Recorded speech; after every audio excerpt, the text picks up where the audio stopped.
Hello दोस्तों, मैं Balkishan Malakar, assistant professor geography. पिछले वीडियो में हमने नदी के द्वारा जो अपरदनात्मक स्थलाकृतियों का निर्माण किया जाता है उसके बारे में हमने बात करी। आज हम बात करते हैं नदी घाटी के मध्यवर्ती और निचले भाग में निर्मित की जाने वाली स्थलाकृतियाँ या मुख्यतया निक्षेपणात्मक स्थलाकृतियों के बारे में।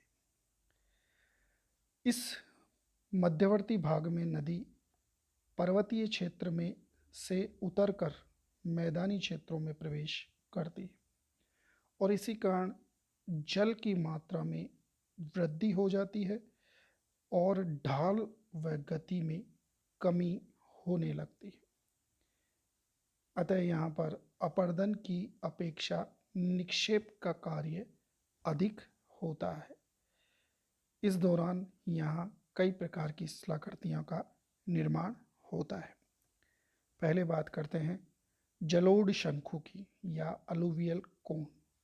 जब नदियाँ पर्वतीय भाग से निकलकर समतल प्रदेश में प्रवेश करती है तो चट्टानों के बड़े बड़े अवसाद पीछे छूट जाते हैं और उनसे जलोढ़ शंकु नामक आकृति का निर्माण होता है। इन्हीं विभिन्न जलोढ़ शंकुओं के मिलने से भाबर प्रदेश का निर्माण होता है। फिर है जलोढ़ पंख।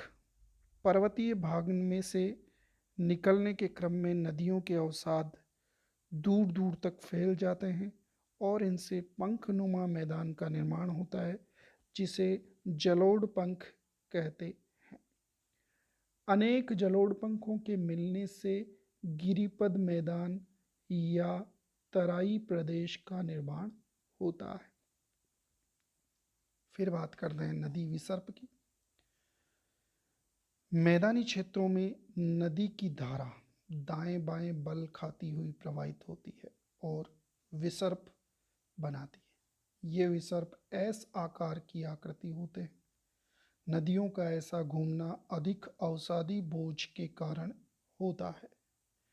नदी विसर्प अपरदनात्मक स्थलाकृति है मुख्यतः, परंतु इसमें दूसरे मोड़ का निर्माण निक्षेपण के कारण से होता है।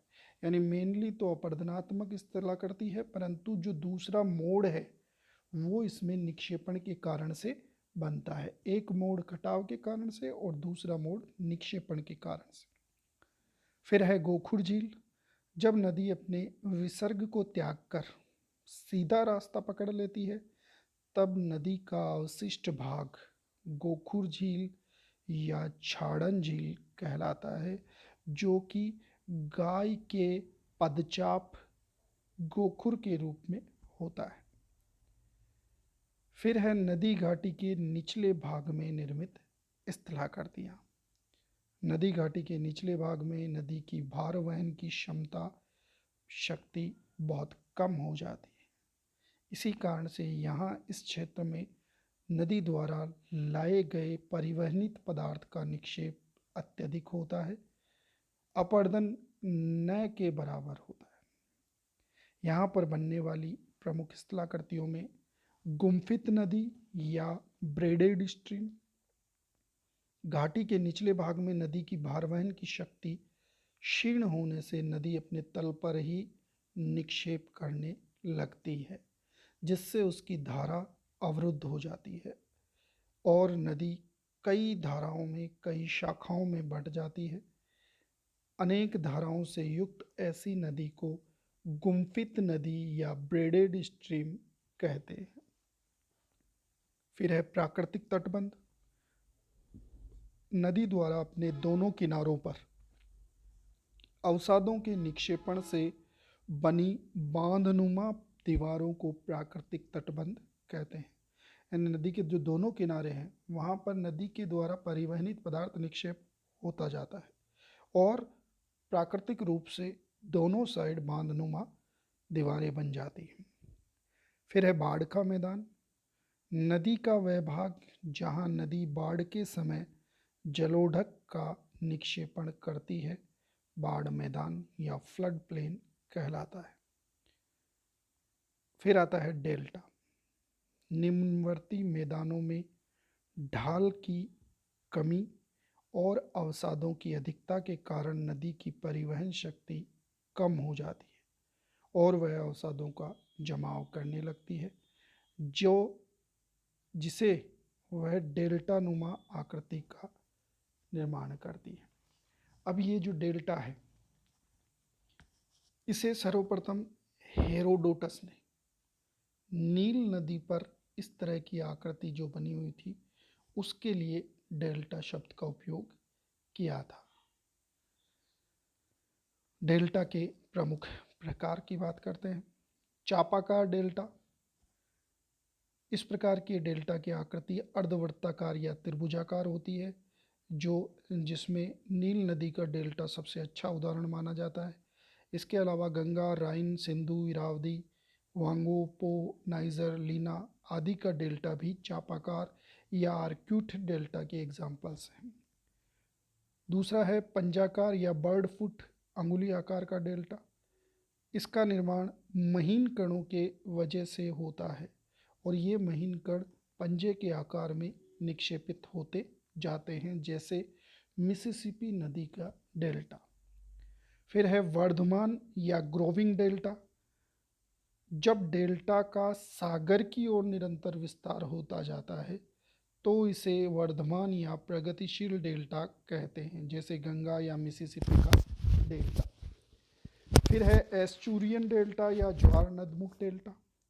नदियों के मुख भर जाने के कारण निर्मित लंबा और सकरा डेल्टा। इसका निर्माण ज्वार के कारण अवसादों के जमाव से होता है, जैसे Narmada, Tapi, Hudson, Seine, Amazon आदि नदियों का डेल्टा। फिर है पाली युक्त डेल्टा या लोबेट डेल्टा। जब नदी अपनी कई शाखाओं पर डेल्टा का निर्माण करती है तो मुख्य धारा पर या मुख्य नदी पर निर्मित डेल्टा का प्रसार रुक जाता है। इसे ही हम लोबेट या पाली युक्त डेल्टा कहते हैं।